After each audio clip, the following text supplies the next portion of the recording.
Hey guys, I can't see any of you at all, so hello. I just want to give you a little disclaimer. I'm going to be using lots and lots of biblical examples tonight, and if you've grown up in the church, these are all going to sound really familiar to you. If you're new to the church or you haven't had as much time in the Word, they might not be so familiar to you. Don't freak out. There is the back side of your notes you'll see is blank. So if I'm using an example in the Bible that you don't know and you just want to write that name down, go for it. And you can Google it later or go to your Bible and look it up in your concordance or come talk to me, whatever, okay? Okay, so when we look at life, we a lot of times see 4 different kinds of people. The first type of person is a planner. Now, this is the type of person who from a very young age knows exactly what they want to do with their life. They know by 8th or 9th grade what colleges they're going to check out. Total type A person. The blessing about this kind of person is that they're highly motivated. So they have a plan and they're totally devoted to sticking to it. The curse of this kind of person is that when a distraction or a deviation from the plan comes along, they kind of tend to derail because they don't really know how to adjust. So biblically, I'd put Martha in this category. If you remember Martha, in the little bit of scripture that we read about her, she had a plan. It was a good and godly plan to show hospitality to Jesus and his disciples when they came. And it all would have gone just fine if her sister Mary would have gone along with the plan. But Mary wasn't on board with the plan, so Mary decided instead of helping out, she would much rather sit at Jesus' feet and listen. And that made Martha completely unravel.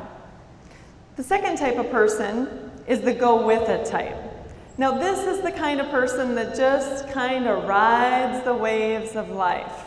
Okay, they might be in high school, have no idea what they're going to do, and someone that they really respect, a teacher or a coach, comes up to them and says, hey, have you ever thought about doing such and such? And they really hadn't, but because someone suggested it, off they go. Or maybe they get a job somewhere and they're able to kind of work their way up and the job sends them off to schooling or training of some sort, and that's how they end up where they are. King David, he was a go-with-it guy. Even before he was king, he was out in his father's fields watching the sheep when Samuel came and anointed him to be the second king of Israel. His dad sends him off to the battlefield to check and see how things are going between the Philistines and the Israelites, and the next thing you know, the guy is out there fighting Goliath. All throughout the book of 1 Samuel, you see the same thing happening. There's a battle, David goes off to fight it. You can marry the king's daughter, you just have to kill 100 Philistines first, off he goes. So the blessing about this type of person is that they're not easily shaken. They can just adjust. But the curse is that they can be swayed to go the wrong way. And we see that with David. Just heading up on his roof to take a walk, and the next thing you know, he sees that beautiful woman, and he brings her to him, and they commit adultery. The next type is the dreamer. And this is the kid that wants to be the astronaut or the NBA player or any of your artsy types. Your musicians, your writers, your dancers, your artists, they have this dream, and as unrealistic as it might be, that's the only thing they want to do. Joseph was a dreamer in the literal sense. God gave him these dreams, and in these dreams he saw his family bowing down to him. And because he was the kid in the fancy coat and he wasn't out in the fields with the rest of his family, it didn't seem like that big of a stretch. The beauty of the dreamer is that they add beauty to the world with their songs and their writings and that type of thing. But the curse, the downside of this personality type, is that if their dreams aren't coming to fruition to the extent that they think it should, or in the time frame, they can kind of become disillusioned. The next person is what I call the exister. And this is the person who is just fine staying right here, thank you very much. I'm going to carry on the family business. I'm going to just be here, and as long as I'm here, we will all be happy. Now, the blessing is that they're totally dependable. They will be here. You can count on that. The curse is that they're fairly resistant to change. Jonah was an exister. He was just fine preaching to God's people. But as soon as God said, hey, Jonah, I got another assignment for you. I need you to go over to Nineveh and talk to the heathen people. Jonah had no problem showing his disdain by heading in the opposite direction. So do you guys see yourself in any of these types yet? Here's the thing.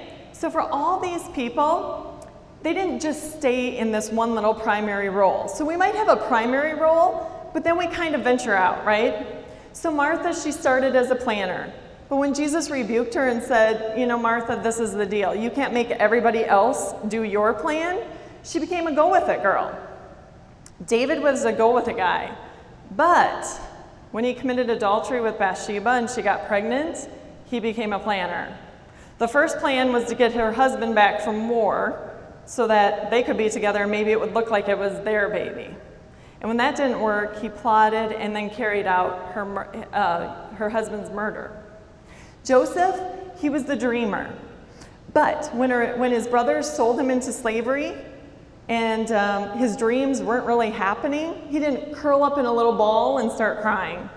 He became a go-with-it guy. He worked hard. And then eventually he became a planner, planning how to save Egypt from those 7 years of famine that were coming.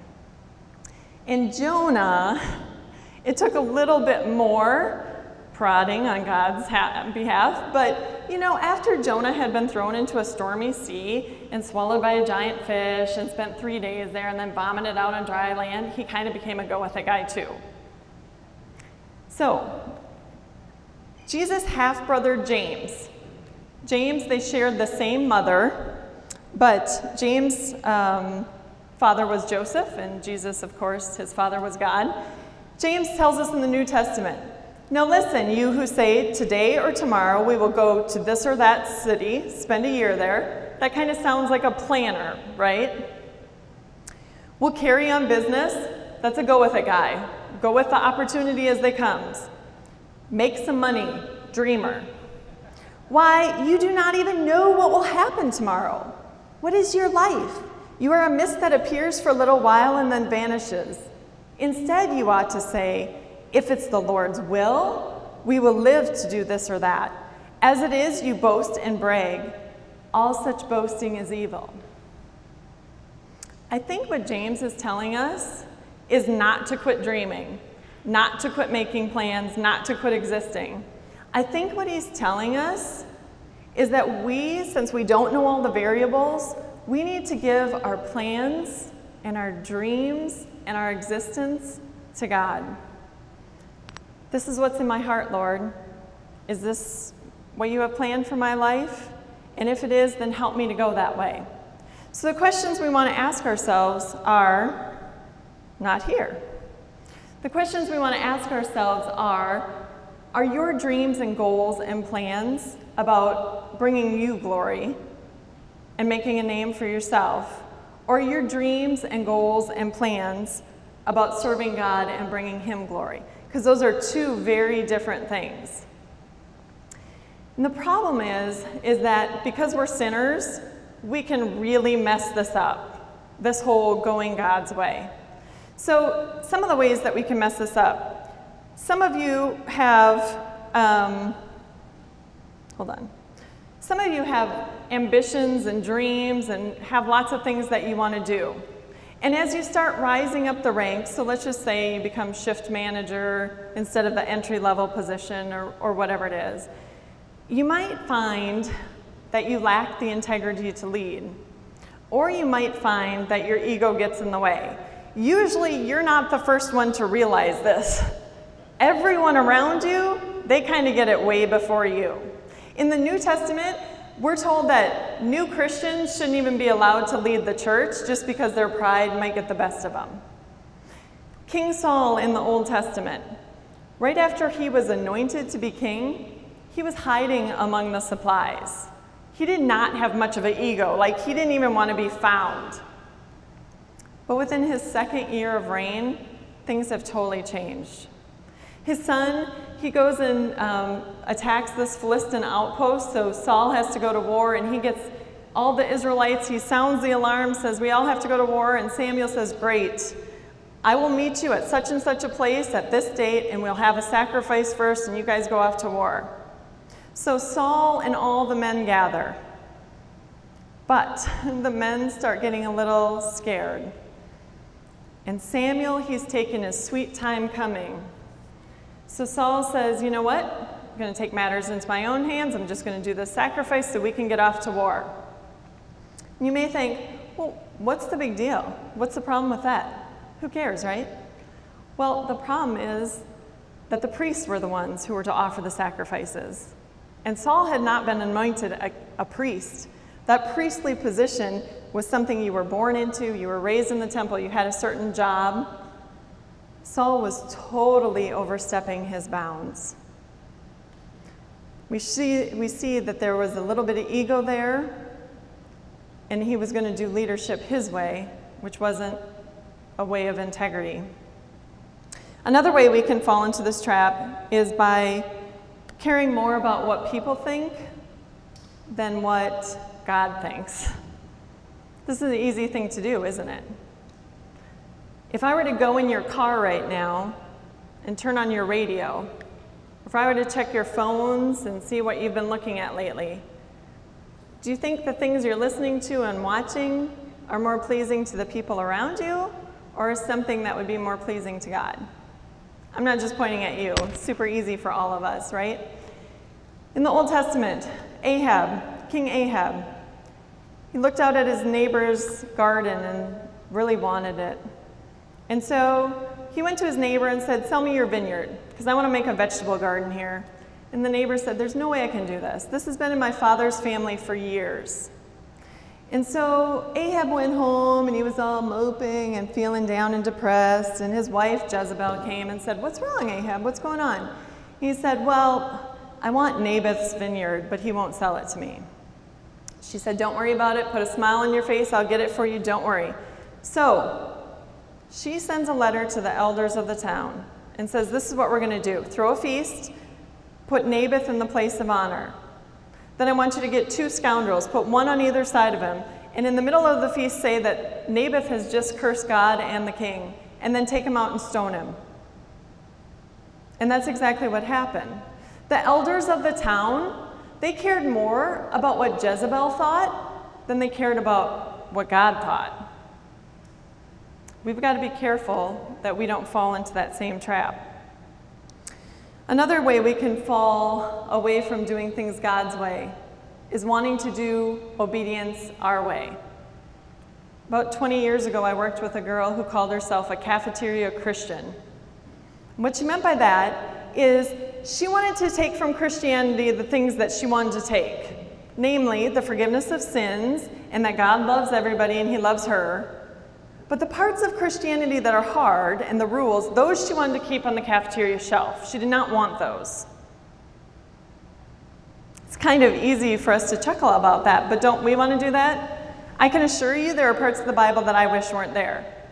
You know that part of the Bible that says do everything without grumbling or complaining? I seriously wish it would say do everything fair without grumbling or complaining. Or if you have a good boss, do everything without grumbling or complaining. Or if you're having a great day, do everything without grumbling or complaining.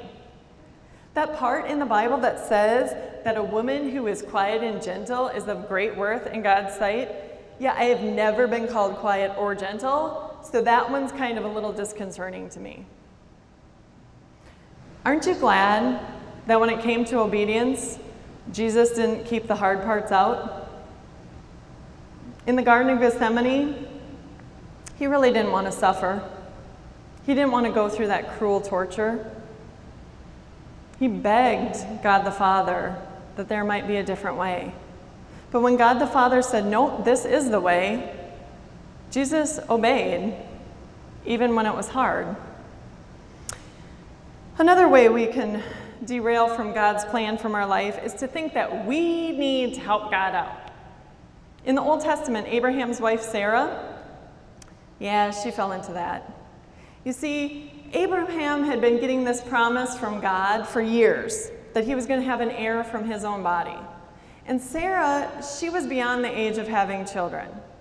So she thought, you know, what God really needs is me to come up with this plan. So she said to her husband, go and sleep with my maidservant so I can build a family through her. Not God, I. Oh yes, Sarah, you can do that. But what a painful road that will be. This was way before in vitro fertilization. So her husband had to actually go and sleep with her servant. Now, I hope that none of you ever have the experience of having a spouse sleep with someone else. It's a horrific thing. However, there's something that's equally painful that people in your generation may find. Because of the culture that we live in, you may meet and fall in love with someone that you may want to marry, only to find out that they've already been with somebody else.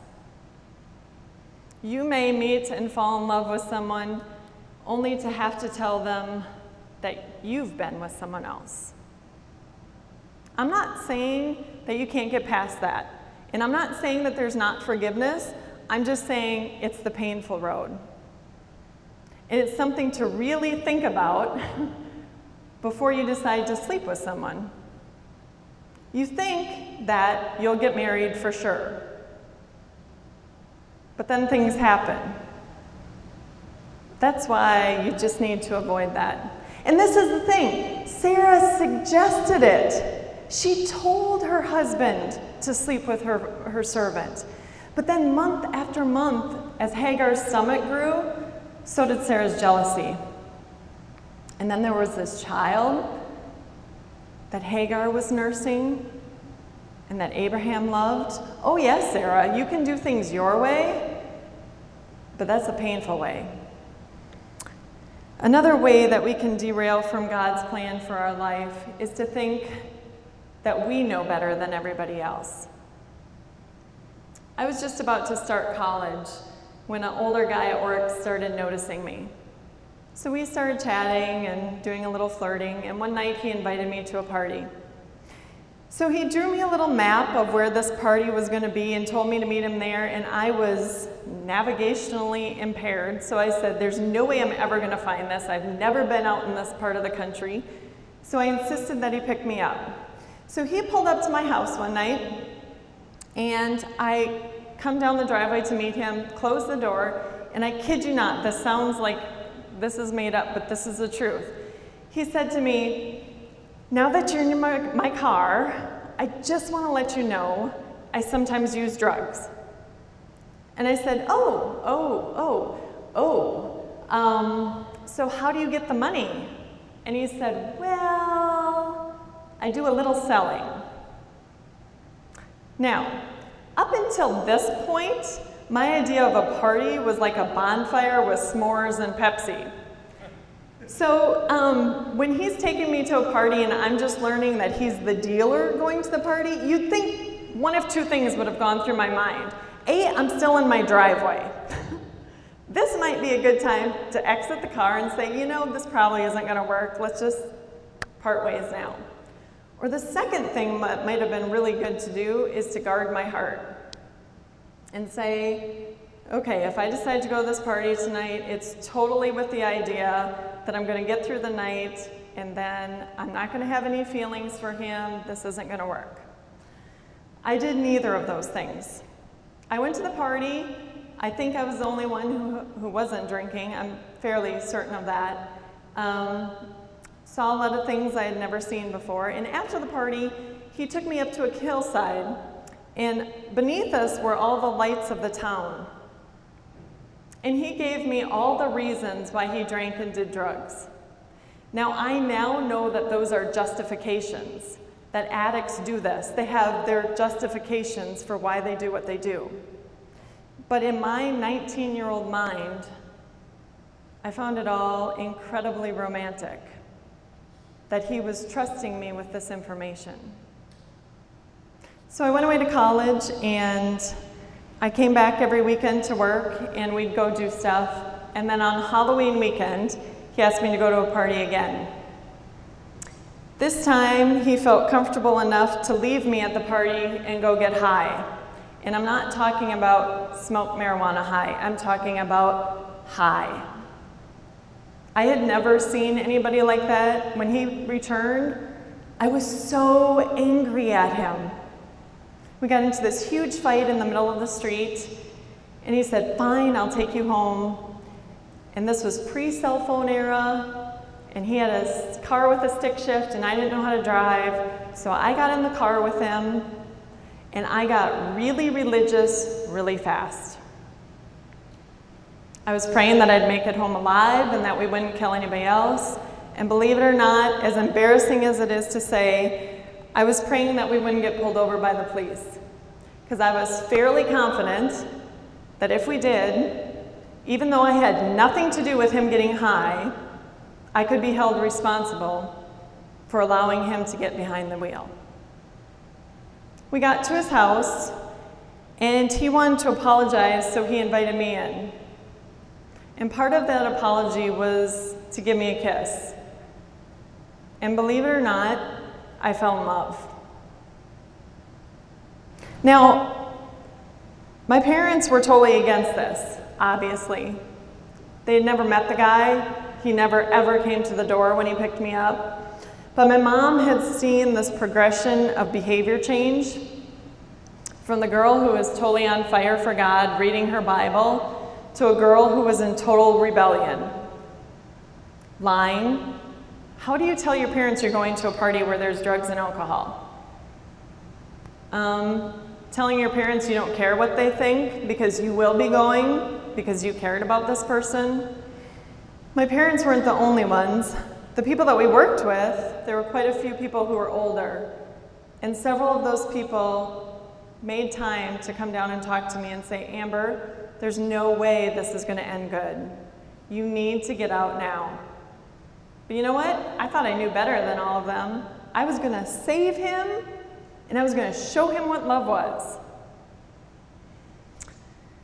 So, those are some of the ways that we can mess up God's plan for our life. And right now, we're going to go ahead and get in our discussion groups. And so if you want to find a group of 4 to 6 people and sort of isolate yourself, it almost sort of looks like you are, then we'll go ahead and discuss the questions that are on the screen, and then we'll go from there.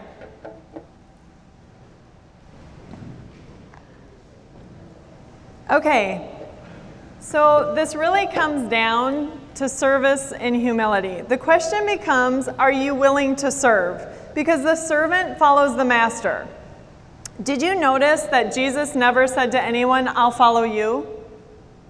He said, "Follow me." So going God's way and doing things his way may be, at the time, the harder choice. It may be the less pleasurable choice. It may be the less popular choice. But in the end, it's going to be the way of blessing, because we know doing things God's way is meant to protect us, not punish us. And that just doesn't pertain to where you go, but how you go. Because you can be the most godly looking person coming to church every week and being involved in Bible studies and still have a heart that's far from him. I've done ministry with really wrong attitudes. I've done ministry with an attitude that said, "God, you owe me big time for this." And man, I am really doing good up here. Or I've done ministry huffing and puffing and grumbling my way through. And none of those are doing things God's way and in a way that pleases him. It's doing things my way. So if we're going to do things God's way, we're going to learn to follow the rules that he has set up, not the rules that we want. We're going to follow his rules. We're going to have a heart that's devoted to him, and we're going to crave the things that he craves. That wasn't always easy for the disciples. Jesus was staying at Simon Peter's house, and all the people of the town had come, and Jesus healed them and spent time with them. And then Mark tells us very early the next morning, while it was still dark, Jesus went out and found a solitary place where he could pray. The disciples got up and there was no Jesus. So they went and found him. And when they found him, they exclaimed, "Everyone is looking for you." And his response was, "Let's go somewhere else, to the other towns, so I can preach there too. That's why the Father sent me." You get the idea that the disciples were a little put off by Jesus, right? I mean, what was he doing praying when there's crowds? Jesus didn't care about adoring fans. He could care less about being popular. And if we're honest, we can get a little put off by God sometimes too. Because we all want the quick trip to the top, right? I'll take the good-looking spouse and the six-figure income and the nice body and the good health vacation package. All the while, God is trying to shape and mold us and get us to look at the spiritually rich things that he wants us to do. He's trying to chip away at the worldly to get us to see the eternal and to have the eternal perspective.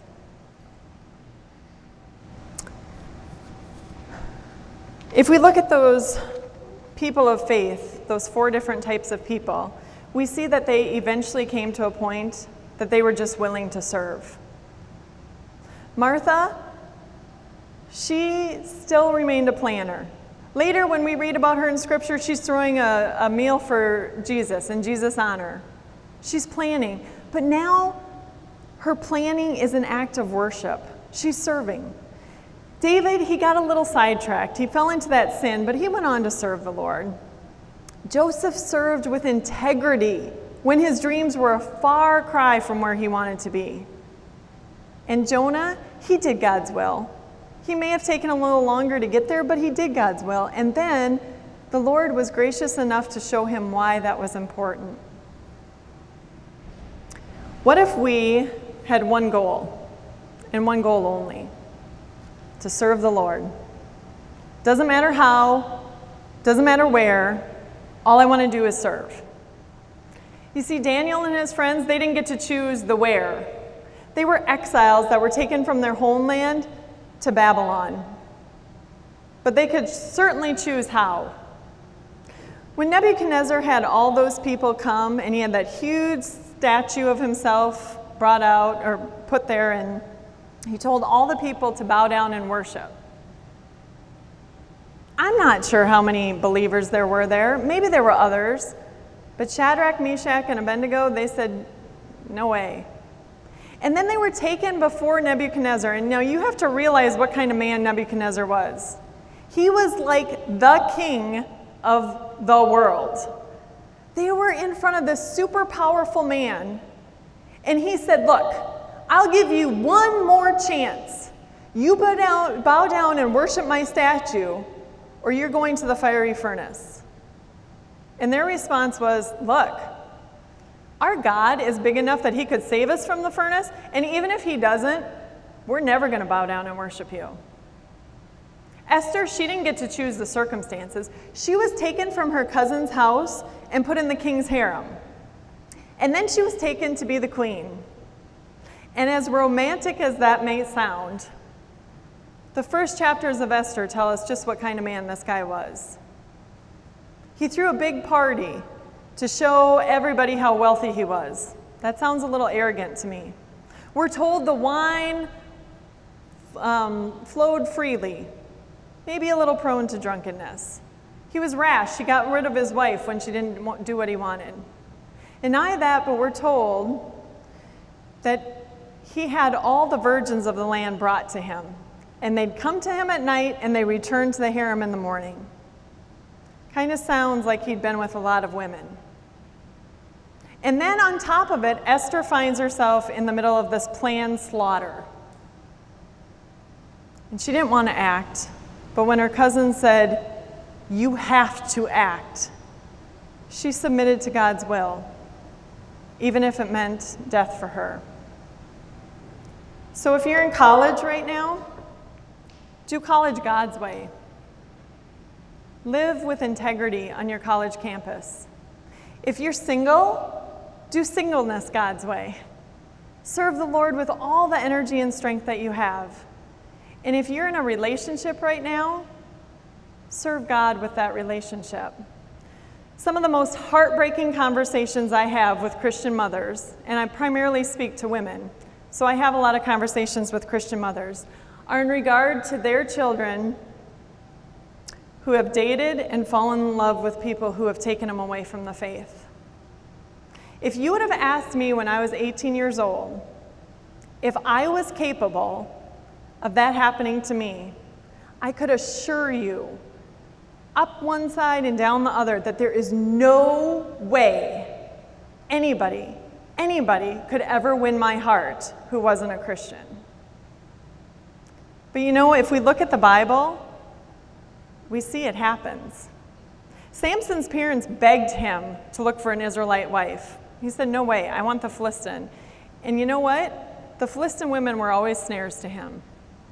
In the book of Numbers, we read of Balaam, and he was this false prophet who tried to curse the Israelites, and God wouldn't allow that to happen. So what he did is took a bunch of Moabite women and sent them into the Israelite men and got the men to partake in this fertility rite.